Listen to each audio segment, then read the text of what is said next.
आज के हमारे विशेष सत्र में आपका स्वागत है। आज हम आयुर्वेद की एक बहुत महत्वपूर्ण ग्रंथ अष्टांग हृदयम पर बात करेंगे और उसमें भी खास तौर पर 25वां अध्याय जिसका नाम है यंत्र विधि। जी हाँ, ये अध्याय हमें हजारों साल पहले की सर्जरी की दुनिया में ले जाता है। बिल्कुल, हम जानेंगे कि उस समय शल्य चिकित्सा में कौन से उपकरण यानी यंत्र इस्तेमाल होते थे। और ये सिर्फ औजार नहीं थे, ये उस समय की सोच और समझ को दिखाते हैं। सही कहा। तो हमारा मकसद है इन प्राचीन यंत्रों के पीछे का ज्ञान समझना। वो कैसे थे, कैसे काम करते थे, उनमें इतनी वैरायटी क्यों थी। हम इसे कहानी की तरह समझने की कोशिश करेंगे श्लोकों के साथ, ताकि ये दिलचस्प भी लगे और याद भी रहे। बिल्कुल, ये अध्याय दिखाता है कि कितने विकसित और सोच समझकर बनाए गए उपकरण उस जमाने में थे। और जैसा आपने कहा, यंत्र का मतलब यहाँ सिर्फ कोई मशीन या टूल नहीं है, इसका अर्थ ज्यादा गहरा है। तो चलिए शुरू करते हैं ये ज्ञान यात्रा। सबसे पहले यही समझते हैं कि आयुर्वेद में यंत्र का मतलब क्या है, इसकी परिभाषा क्या दी गई है। हाँ, आचार्य वाग्भट पहले ही श्लोक में से बहुत साफ बताते हैं। वो कहते हैं, नाना विधानाम शल्यानाम नाना देश प्रबाधिनाम आहर्तुम अभ्युपायो यस्तद्यंत्रम यच्च दर्शने। तो इसका मतलब है, शरीर के अलग अलग हिस्सों में अगर कोई बाहरी चीज फंस जाए या चुभ जाए, जैसे कोई कांटा, कंकड़ या तीर का टुकड़ा, मतलब कोई भी शल्य, उसको निकालने का जो उपाय है या जो साधन है वो यंत्र है। अच्छा। और साथ ही अर्श यानी बवासीर या भगंदर यानी फिस्टुला जैसे रोगों को देखने में, मतलब डायग्नोसिस में जो मदद करे, वो भी यंत्र है। अच्छा, तो यंत्र सिर्फ निकालने के लिए नहीं थे, बल्कि देखने यानी डायग्नोसिस के लिए भी। ये तो कुछ आज के एंडोस्कोप जैसा हुआ। हाँ, कह सकते हैं, कुछ हद तक वैसा ही। और बात यहीं खत्म नहीं होती। जी। अगला श्लोक बताता है कि यंत्र का काम और भी है। क्या काम? जैसे शस्त्र कर्म यानी सर्जरी हो रही है, या क्षार कर्म हो रहा है, या फिर अग्नि कर्म, तो उस समय आसपास के जो ठीक अंग है उनको बचाना, उनकी रक्षा करना, ये भी यंत्र का ही काम है। शेषांग परिरक्षायाम ऐसा कहा गया है। कमाल है, मतलब प्रोसीजर के साथ साथ सेफ्टी का भी पूरा ध्यान। जी हाँ, और इतना ही नहीं, बस्ती यानी एनिमा या नस्य मतलब नाक से दवा देना, इन क्रियाओं को आसान बनाने वाले उपकरण भी यंत्र ही हैं। बस्त्यादि कर्मणि। अच्छा। श्लोक 3 में कुछ उदाहरण भी दिए हैं, जैसे घटेका, अलाबू, श्रृंग, जाम्बुवोष्ठ, ये सब भी यंत्रों में गिने जाते हैं। तो इसका मतलब ये हुआ कि यंत्र सिर्फ एक टूल नहीं है, ये तो एक पूरी व्यवस्था लगती है। बिल्कुल, इसमें उपकरण भी हैं, तकनीक भी है, सुरक्षा के उपाय भी हैं, और प्रोसीजर को आसान बनाने वाले साधन भी। एक पूरा सिस्टम अप्रोच है। अब अगर यंत्र इतने अलग अलग काम करते हैं तो जाहिर है वे दिखते भी अलग अलग होंगे, उनके आकार, उनकी बनावट में फर्क होगा। हाँ, बिल्कुल सही सोचा आपने। इसी बात को श्लोक 3 के दूसरे हिस्से में कहा है, अनेक रूप कार्याणि यंत्राणि विविधान्यता। मतलब क्योंकि यंत्रों के काम अनेक हैं, इसलिए उनके रूप और आकार भी बहुत तरह के होते हैं, विविध होते हैं। और यहीं पर एक बहुत ही महत्वपूर्ण बात सामने आती है। क्या? श्लोक 4 कहता है कि वैद्य को, मतलब डॉक्टर को, अपनी बुद्धि लगाकर विकल्प्य कल्पयेद बुद्ध्या, जरूरत के हिसाब से नए यंत्र की कल्पना करनी चाहिए या उसे बनवाना चाहिए। अरे वाह, ये तो कमाल की बात है। मतलब शास्त्र सिर्फ स्टैंडर्ड डिजाइन बताकर रुक नहीं गए, उन्होंने वैद्य को जरूरत के मुताबिक नए उपकरण बनाने या बनवाने की एक तरह से आजादी दी। ये तो इनोवेशन को बढ़ावा देना हुआ। हाँ बिल्कुल, ये आयुर्वेद का बहुत ही व्यवहारिक पहलू है। ग्रंथ खुद कहता है, यथास्थूलम तु वक्ष्यते, मतलब हम यहाँ कुछ मुख्य और मोटे तौर पर यंत्रों के प्रकार बता रहे हैं। उद्देश्य यह है कि वैद्य इनके मूल सिद्धांत समझे और फिर जरूरत के हिसाब से उन्हें बदल सकें, ढार सकें। समझ गया। तो चलिए अब इन मुख्य प्रकारों को एक एक करके समझते हैं। वाग्भट सबसे पहले किस प्रकार के यंत्रों का जिक्र करते हैं? सबसे पहले आते हैं स्वस्तिक यंत्र। श्लोक 4 और 5 इनके बारे में बताते हैं। तुल्यानि कंक सिंघर्ष का काकादि मृग पक्षीनाम मुखैर्मुखानि यंत्राणाम कुर्यात तत्संज्ञकानि च अष्टादशांगुलायमान्ययासानि च भूरिशः। तो इन यंत्रों का मुंह, मतलब जो काम करने वाला सिरा है, वो कंक यानी बगुला, सिंह यानी शेर, रिक्ष यानी भालू, काक यानी कौवा, ऐसे अलग अलग जानवरों और पक्षियों के मुंह जैसा होता था। अच्छा। और इसीलिए इनका नाम भी इन्हीं पर रखा जाता था, जैसे कंकमुख यंत्र, सिंहमुख यंत्र वगैरह। प्रकृति से प्रेरणा, ये तो अद्भुत है। नाम सुनकर ही अंदाजा लग जाता है कि यंत्र का सिरा कैसा होगा और शायद किस तरह की पकड़ देता होगा। जैसे शेर के मुंह वाला शायद मजबूत पकड़ के लिए होगा। हाँ बिल्कुल। बनावट की बात करें तो ये ज्यादातर 18 अंगुल लंबे होते थे, अष्टादशांगुलाया मान्ययासनी, और लोहे के बने होते थे, आइसानी, लोहे के। हाँ ज्यादातर। लेकिन भूरिशः शब्द ये भी बताता है कि शायद जरूरत पड़ने पर दूसरी धातुओं या लकड़ी के भी बन सकते थे षड्जी यंत्र। श्लोक 6 में और डिटेल है इनके जोड़ने की जगह पर। मतलब कंठ पर। मसूर दाल के आकार की कील होती थी। हाँ। मसूराकार पर्यंते कंठे बद्धानी कीलकई है। हाँ। और जो पकड़ने वाला हिस्सा था हाँ। वो अंकुश यानी हुक की तरह मुड़ा होता था। मूले अंकुश नतानीचा, ताकि ग्रिप अच्छी बने। अच्छा, और इनका मुख्य काम क्या बताया गया है? इनका मुख्य काम श्लोक 7 में साफ है। तैर दृढ़ैर अस्थि संलग्न शल्या हरणमिष्यते। मतलब हड्डियों में अगर कोई शल्य गहरा धंस गया हो तो उसे मजबूती से पकड़कर बाहर निकालना। इनकी डिजाइन ही ऐसी थी कि पकड़ मजबूत हो और ये गहराई तक जा सके। समझ गया। तो ये थे स्वस्तिक यंत्र।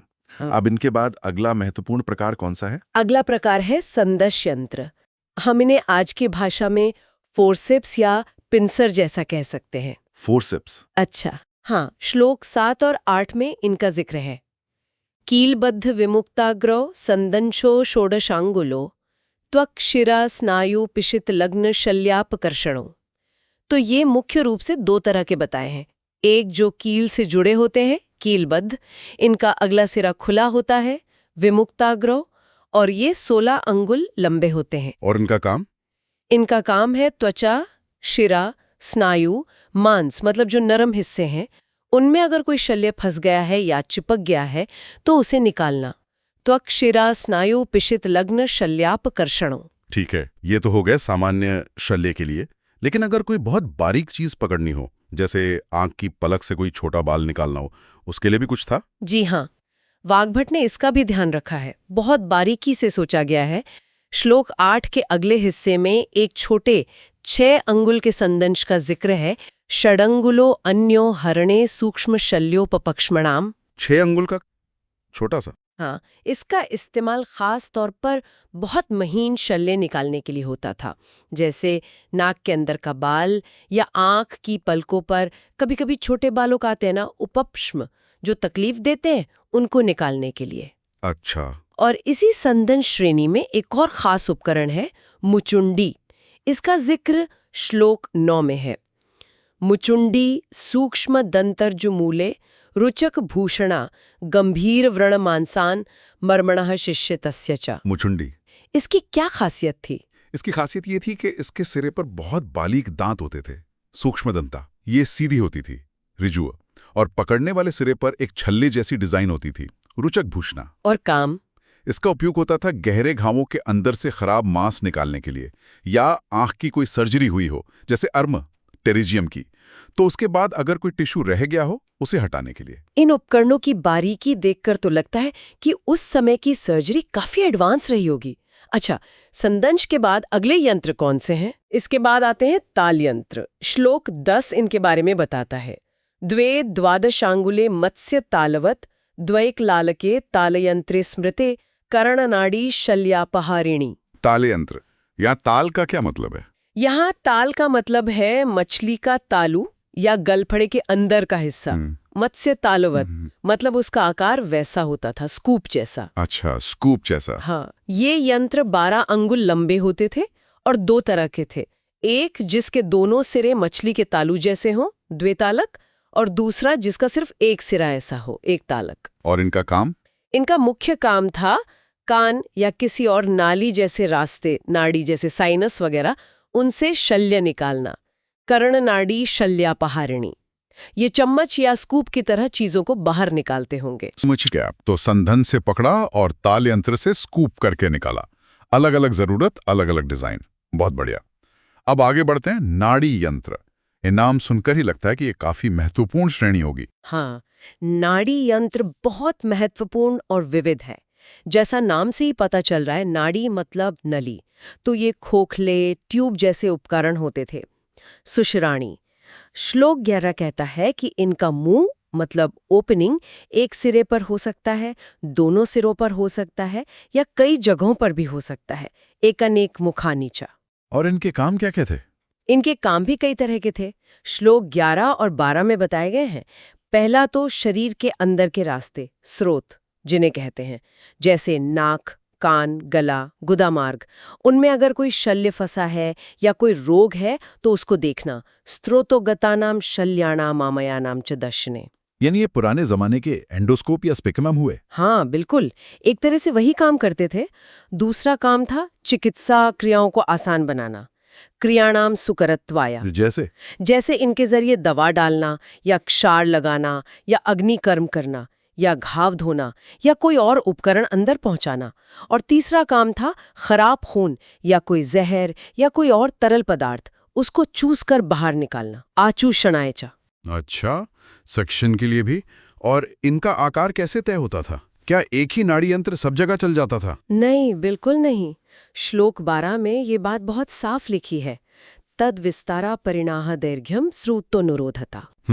मतलब इनकी चौड़ाई विस्तार, इनकी मोटाई या गोलाई परिणाह और इनकी लंबाई दैर्घ्य, ये उस अंग या स्रोत के हिसाब से होती थीं जिसमें इनका इस्तेमाल होना है।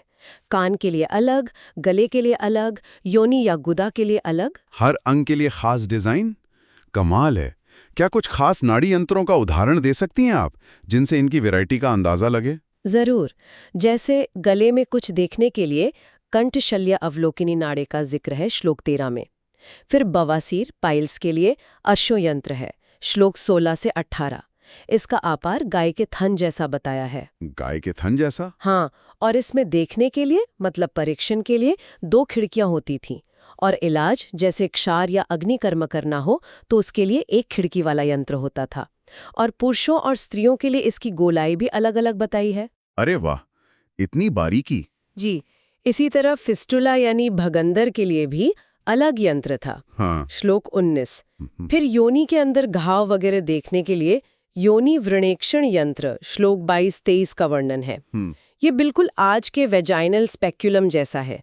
कमल की कली जैसा आगे का हिस्सा, 4 पत्तियां या ब्लेड्स जो मूठ से खुलते थे। आप सोचिए कितनी डिटेल्ड कल्पना है। ये तो सचमुच हैरान करने वाला है। गुदा और योनि परीक्षण के लिए अलग-अलग डिजाइन के स्पेकुलम का वर्णन हजारों साल पहले। अच्छा, आपने सक्शन की बात की थी, उसके लिए कौन से यंत्र थे? हमने शुरू में श्रृंग, अलाबू, घटी का नाम सुना था। हाँ, वो मुख्य रूप से चूषण यानी सक्शन के लिए ही थे। श्लोक 26 में श्रृंग का वर्णन है। हाँ। मतलब जानवर का सींग, जिसका एक सिरा चौड़ा होता था, दूसरा पतला। पतले सिरे पर सरसों के दाने जितना छेद होता था।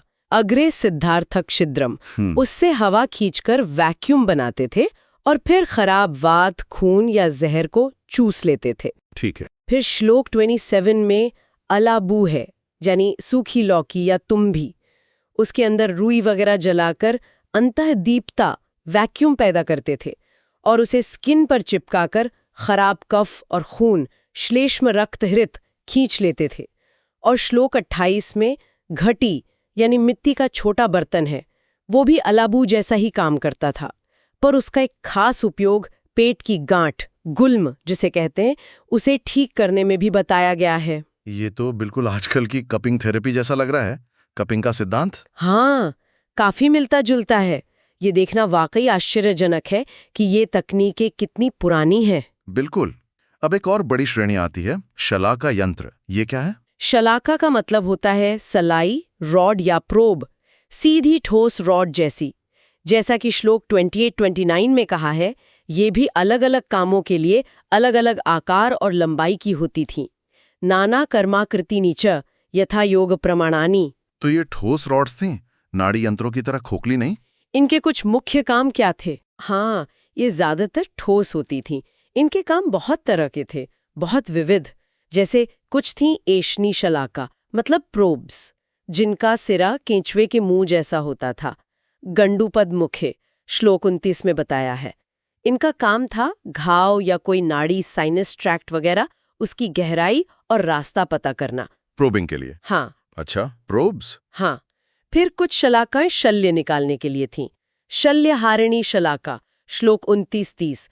फिर शंकु शलाका थी श्लोक 30-31। ये ब्लंट रॉड्स या डिसेक्टर्स जैसे थे।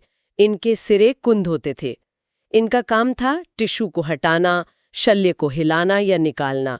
इनके सिरे सांप के फन जैसे या तीर के पिछले हिस्से जैसे या मछली पकड़ने के कांटे जैसे होते थे। अलग अलग काम के लिए अलग अलग सिरे। हाँ, एक खास गर्भ शंकु का भी वर्णन है श्लोक 32। फीटल हुक या एक्सट्रैक्टर जैसा।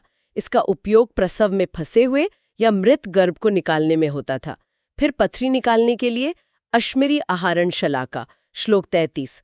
हिलते दांत निकालने के लिए दंत पातन शलाका श्लोक 33। कई तरह की थीं। क्या सफाई करने या दवा लगाने के लिए भी शलाकाएं थीं? बिल्कुल, प्रमार्जन शलाकाएं थीं। क्लीनिंग स्वॉब्स या वाइपर्स कह सकते हैं।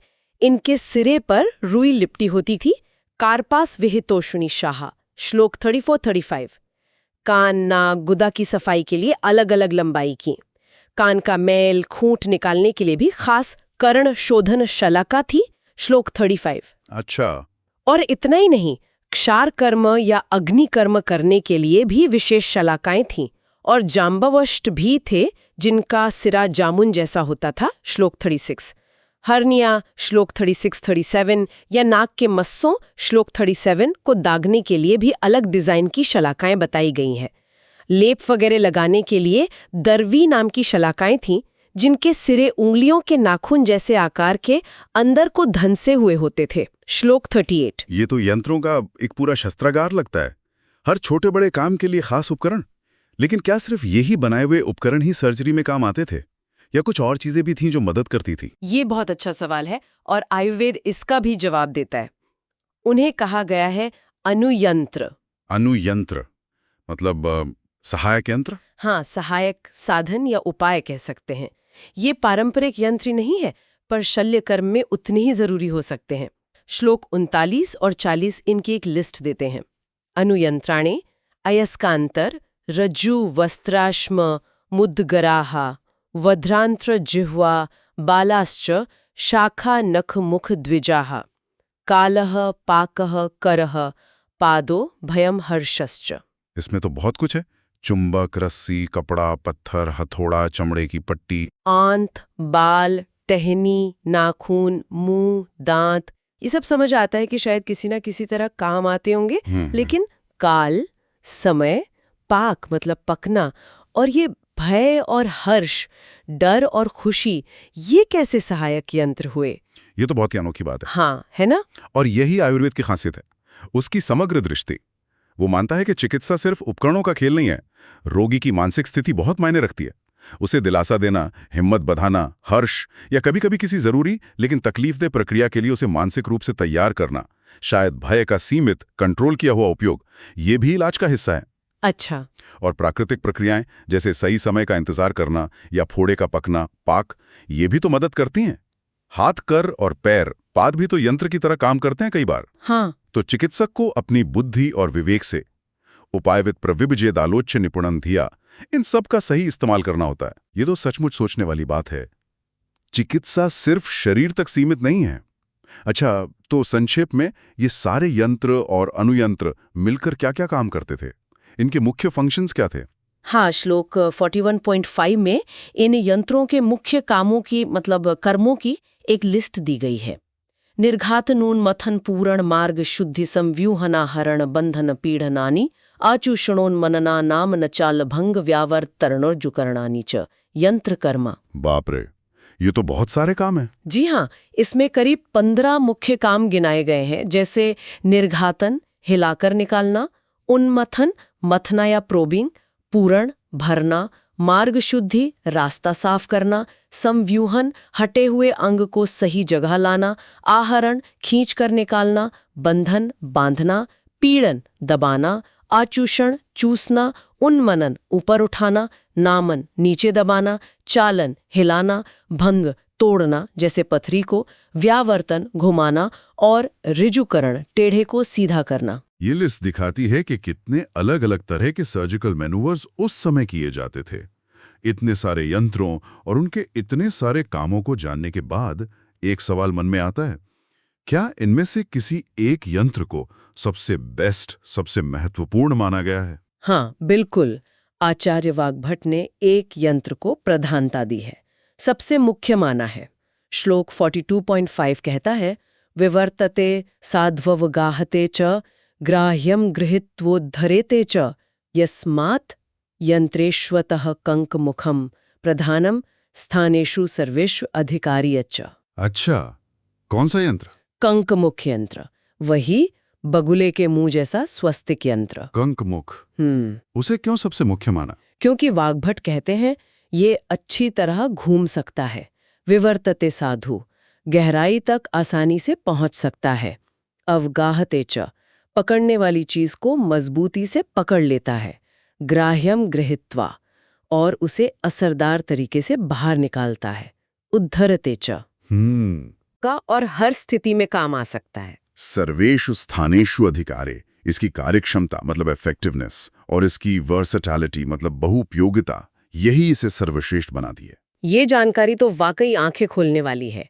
अष्टांग हृदयम का ये अध्याय, ये प्राचीन भारतीय शल्य चिकित्सा की बारीकी, उसकी सटीकता और गहराई का जीता जागता सबूत है। ये देखना अद्भुत है कि कैसे प्रकृति से प्रेरणा ली, जरूरत के हिसाब से डिजाइन किया और खास कामों के लिए इतने अलग-अलग तरह के यंत्र बनाए और उनको क्लासिफाई किया। और जैसा हमने बात की, ये सिर्फ उपकरणों की लिस्ट नहीं है, ये एक पूरा चिकित्सा दर्शन है जिसमें प्रॉब्लम का एनालिसिस है, सही साधन, चाहे वो यंत्र हो या अयंत्र हो, चुनना या बनाना है, प्रक्रिया को कुशलता से करना है, सुरक्षा का ध्यान रखना है और यहाँ तक कि रोगी की मानसिक स्थिति का भी ध्यान रखना है। सही कहा।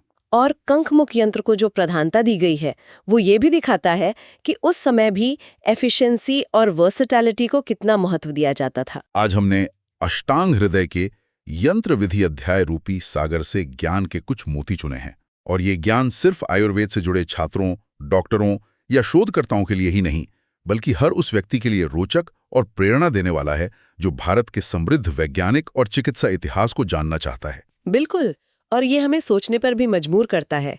आज हमारे पास इतनी एडवांस टेक्नोलॉजी है, इतने उपकरण हैं, लेकिन फिर भी इन पुराने ग्रंथों में जो मूल सिद्धांत छिपे हैं, जैसे प्रकृति को ध्यान से देखना, जरूरत के हिसाब से चीजें बनाना, कस्टमाइजेशन, और इंसान की अपनी बुद्धि और कौशल का महत्व, वो आज भी उतनी ही प्रासंगिक हैं, उतनी ही रेलेवेंट हैं। इस चर्चा के बाद शायद ये जिज्ञासा हो कि इन यंत्रों के साथ जो शस्त्र इस्तेमाल होते थे, मतलब शार्प कटिंग इंस्ट्रूमेंट्स, वो कौन से थे, या फिर शारकर्म और अग्निकर्म कैसे किए जाते थे? हाँ, ये विषय आगे की खोज और अध्ययन के लिए बहुत दिलचस्प हो सकते हैं। बिल्कुल। तो आज की इस गहरी डुबकी में इतना ही। अगले सत्र में फिर मिलेंगे।